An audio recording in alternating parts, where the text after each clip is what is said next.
Entonces me gustaría saber cómo ustedes hacen para lidiar con los bloqueos creativos, si de por ahí pasan por eso y qué son cosas que les ayudan a salirse de eso.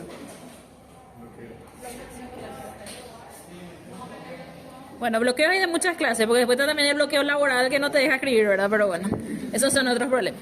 Yo creo, a ver, en mi experiencia, yo no suelo hablar del bloqueo. De repente hay un poco esta imagen medio mística del bloqueo, así que te cayó tipo una no sé qué, una plantera en la cabeza y te bloqueaste, ¿verdad?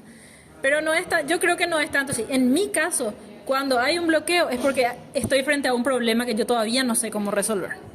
Ya sea en la historia que estoy escribiendo o ponerle que voy a empezar algo nuevo, todavía no le estoy encontrando la vuelta. Yo creo que va más por ese lado el bloqueo.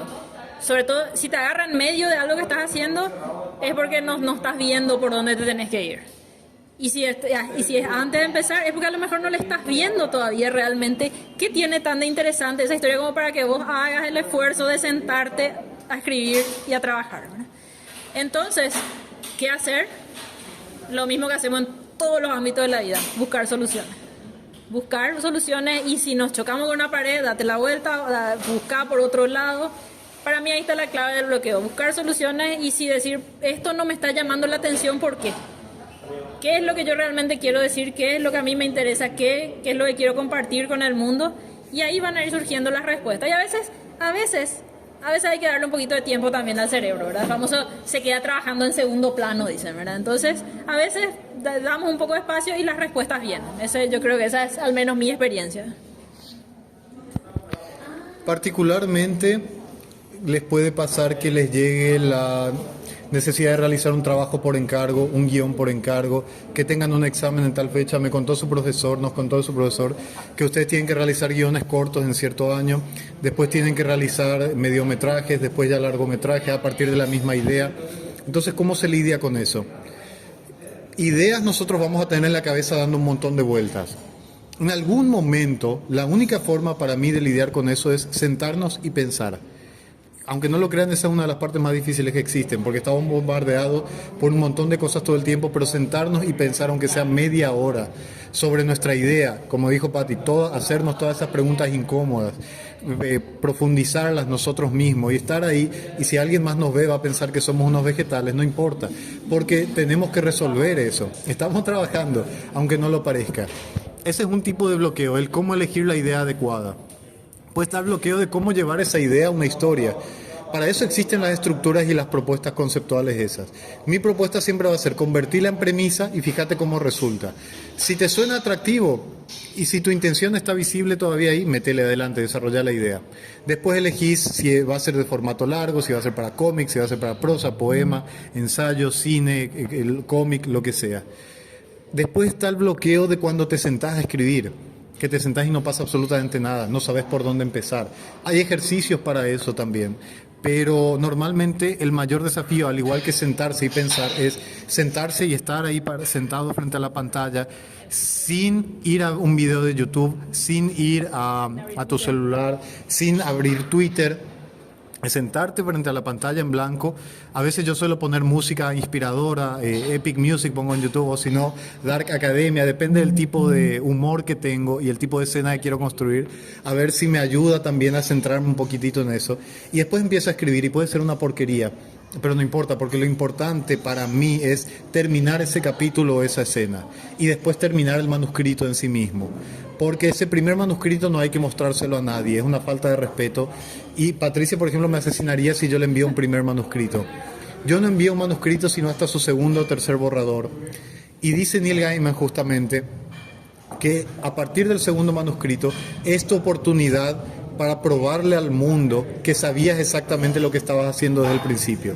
Entonces, el bloqueo se detiene o desaparece cuando la creatividad o cuando la inspiración los encuentra trabajando. Porque de nada sirve que no estén parados, sentados frente a la pantalla y la inspiración les llega en cualquier momento, y si no anotan la idea, se va para siempre. Eso es ley universal. Idea que tengan en cualquier lugar, no la anotan, se pierde. Y después está mucho el tema de la constancia. Los bloqueos desaparecen con la constancia. y con la voluntad y la responsabilidad que asumís de que escribir es un trabajo también.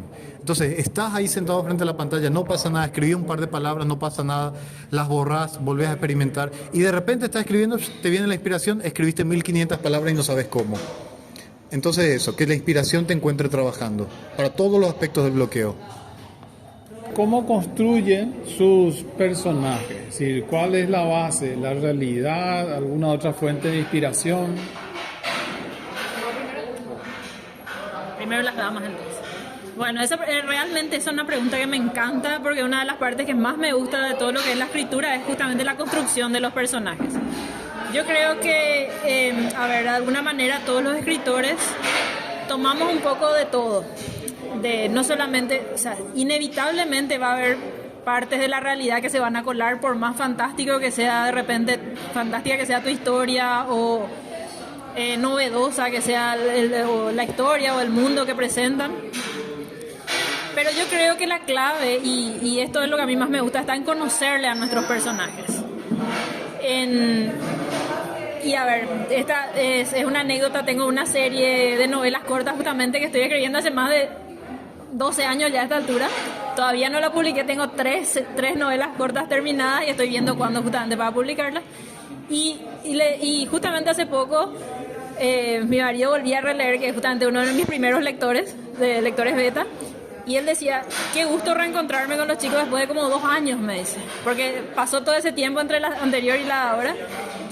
Y cuando pasa el tiempo, cuando uno desarrolla sus historias y va conociendo a sus personajes, así como cuando uno conoce a sus amigos, es muy distinto. Yo creo que la construcción es diferente y sobre todo la profundidad que tienen esos personajes es mucho más amplia, ¿verdad? O sea, terminamos sintiendo a esos personajes como parte de nuestras vidas, de nuestras historias, de nuestras propias historias. Y tenía, por ejemplo, una amiga mía también que leyó la última novela y ella me decía, hace mucho que no tenía esa sensación de duelo de cuando tengo que terminar un libro y despedirme de los personajes. Yo creo que la clave está en invertir tiempo y espacio de nuestra mente en conocerle a esos personajes. Y así se van a ir desarrollando ellos y van a adquirir su propia personalidad, que a veces incluso les va a cambiar el tablero a ustedes, los autores, ¿verdad? A veces los personajes sí toman decisiones y sí llevan las cosas por donde ellos quieren. Me recuerda a un debate que tuvimos con Patricia, porque Patricia también, así como es escritora, es editora de desarrollo. Es, así como ustedes ven en las películas, quien lo desafía al autor a alcanzar su máximo potencial. Había veces en las que Patricia me llamaba a las 12:30 de la noche y a la madrugada y me decía, Augusto, estoy en tal capítulo, estoy con tal personaje en tal párrafo. Y yo me desesperaba porque era como rendir un examen y me decía, necesito entender qué quisiste decir con esto. Entonces yo me iba corriendo a mis notas y me daba cuenta de que no había razón por la cual yo hubiese escrito eso.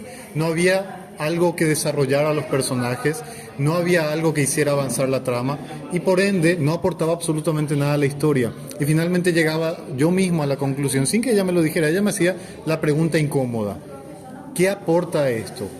Entonces cuando me daba cuenta de que era floritura o me iba por las ramas, o no aportaba la temática, los símbolos, nada por el estilo, entonces decidí eliminarlo. O en determinado momento me dice Patricia, me gustó la relación que tienen Bruno, Narciso y Bala, profundizarla un poco más. Bueno, voy a escribir 1 o 2 capítulos aquí. Dale, ese 1 o 2 capítulos se convirtieron en 160 páginas. Y así nace la primera parte completa, de la que siento un orgullo tremendo, del Paso de los 400, que es parte de la saga de las Crónicas de Uruguayana.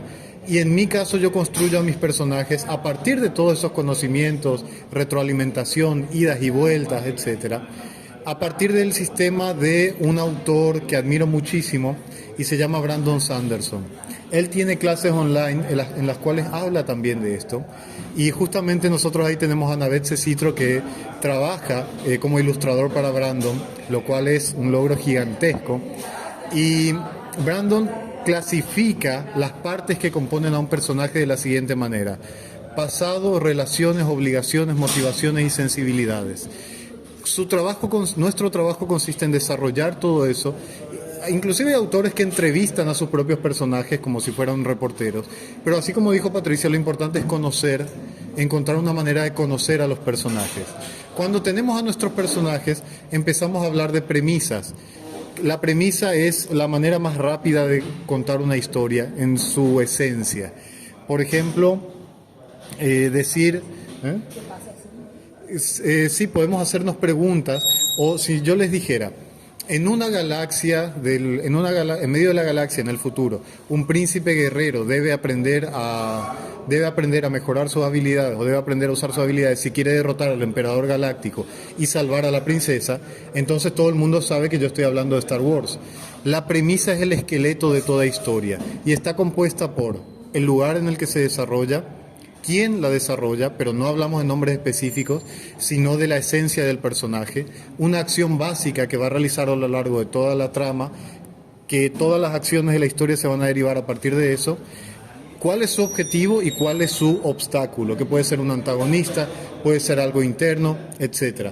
Después pasamos a algo que se llama el outline, que ustedes en guión sí o sí lo van a trabajar, que es la estructura general. Hay autores que la aplican, otros que no, otros que escriben como si fueran jardineros, que plantan la semilla y ven a dónde lo lleva la literatura, otros que son más del tipo arquitecto, como se le conoce, que planifica absolutamente todo. Pero aún así en la planificación completa siempre hay espacio para improvisar, para dejar que tus personajes hablen, como dice Patti, que tomen sus propias decisiones, que cambien el final, porque lo importante no es respetar la trama original que te propusiste, sino respetar la intención original. Y la intención original muchas veces tiene que ver con responder a una pregunta filosófica que vos te haces. ¿Qué pasa si someto a esta persona al extremo de la codicia, por ejemplo, o al extremo de tal situación? ¿Qué puede pasar? Muchas veces la literatura la tomamos como experimentar sobre conejillos de India ficticios. Y es como meternos en un fragmento de la vida de un ser humano, por lo menos yo lo veo así. Experimentar su vida por ese tiempo, someterlo a condiciones prácticamente imposibles, a decisiones difíciles de resolver y ver cómo resulta. Si resulta en un final trágico o en un final heroico. Pero podemos entrar a hablar del tema en detalle. Entonces vamos a responder a su pregunta de forma específica porque creo que así vamos a mantenernos concretos. Yo tengo una pregunta en la cual tuve mucho conflicto de hacer y es cuando nosotros empezamos a aprender sobre los arquetipos narrativos. Quisiera que nos den un consejo sobre cómo nosotros podemos aplicar de manera más precisa los arquetipos narrativos en nuestros personajes. Bueno, a ver, justamente eso le estaba mirando ya recién a Augusto, porque literalmente le estaba dando una clase ya a ustedes acá. Creo que no es la misma mentira. Yo creo que hay muchos elementos que sirven justamente para desarrollar todo lo que dijo Augusto. Hay escritores que lo hacen, hay escritores que no lo hacen. Cada uno de alguna manera va a ir encontrando su camino. O sea, imagínense como unos chefs que van a encontrar sus platos favoritos, los ingredientes que van a querer. Uno le va a querer poner laurel, el otro no, qué sé yo, ¿verdad? A mí me encanta hablar de comida también, por cierto. Pero todo eso, yo creo que todo eso que vos, hablar por ejemplo de los arquetipos, son elementos que te ayudan, tienen que ayudarte, no tienen que atarte. Lo mismo que todo lo que dijo Augusto, hacer un outline, hacer una planificación, hacer esas entrevistas de... A mí, yo tengo de repente un acercamiento más intuitivo a todo lo que es Sí, también he leído muchísimo, sobre todo para mi trabajo de torturadora, de editora de desarrollo. Son cosas que uno tiene que conocer, pero después yo creo que lo interesante va saliendo de cómo cada uno usa esos elementos. Pueden ser útiles los arquetipos. Los arquetipos te dan plantillas, vamos a decirle, para llamarlo mal y rápido, una especie de plantillas de personajes con sus conflictos, puedes tomar uno, puedes agarrar unos cuantos y apretarlos y meterlos en una licuadora, pero todas estas cuestiones son herramientas que te tienen, o sea, tienes que verlos como herramientas. ¿Te sirve? Usarlo. ¿No te sirve? A lo mejor vos vas a llegar al mismo camino, a la misma meta, por otro camino, ¿no? Y, a ver, a mí, por ejemplo, me encanta todo esto que vos mencionaste. Yo tengo un juego de cartas de arquetipos, tengo, cartas de tarot, tengo cartas de otros tipos de cosas. Libro del horóscopo chino, del horóscopo normal, de esto, del otro. No porque de repente crean todas esas cosas, sino por los elementos que te brindan a la hora justamente de construir a tus personajes. O sea, de repente vos mirás, y el personaje que nació en tal fecha era luego, no sé, dragón en el horóscopo chino, y esto le da tal característica, y son cosas que vos vas de vuelta a la comida, son como pequeñas especias que vas agregando y que le da más sabor al plato al final, ¿verdad? Porque, qué sé yo, a lo mejor si yo cocino un guiso va a salir muy distinto que si lo cocino a gusto, por los elementos, los ingredientes que vamos usando. Y eso justamente es lo importante, lo que hay que perseguir, lo que les hace únicos a ustedes. O sea, usen esas herramientas, úsenlas como quieran, prueben, denle la vuelta, mezclenla, hagan lo contrario a lo que se espera. Y quién sabe, ahí está la genialidad. Pero es eso, para mí, no sé si respondo correctamente a tu pregunta, ¿verdad? Pero para mí todas esas cosas son herramientas y como tal tenés que usarlas, ¿verdad? Cuando yo descubrí la existencia de arquetipos, estructuras clásicas, cuando me enteré de que existía, por ejemplo, todo el trazado que había hecho Joseph Campbell con El héroe de los 1000 rostros, y decía que la aventura mitológica se desarrollaba a partir de cierto punto, después pasaba, el héroe salía de casa, después se encontraba con su tutor, después traspasaba el umbral, después era ayudado por la diosa, después caía al abismo, etcétera, etcétera, hasta que volvía al principio. Cuando descubrí eso y empecé a descubrir la estructura inmersa, escondida en sagas como El Señor de los Anillos, en Star Wars, empecé a desesperarme porque pensé que como no existía nada nuevo, y desde hacía 5000 años que venían contándose la misma historia de forma escrita, es más, puede uno detectar la misma estructura, ¿cómo es esta que se fue escrita en tablas de piedra? La epopeya de Gilgamesh. Puede detectar la misma estructura en Gilgamesh que en Star Wars y que en El Señor de los Anillos. Pero la pregunta es ¿por qué tanto la epopeya de Gilgamesh y El Señor de los Anillos funcionan? Y no solo que funcionan, sino que mantienen fanáticos y gente obsesionada con la saga, que vive las historias como si fuera algo totalmente nuevo, porque en el fondo siempre se trasluce la intención del autor, el autor que es honesto con la historia que quiere contar. Hay una verdad histórica acá, y es que nosotros nos contamos historias mucho antes de que estas estuvieran escritas.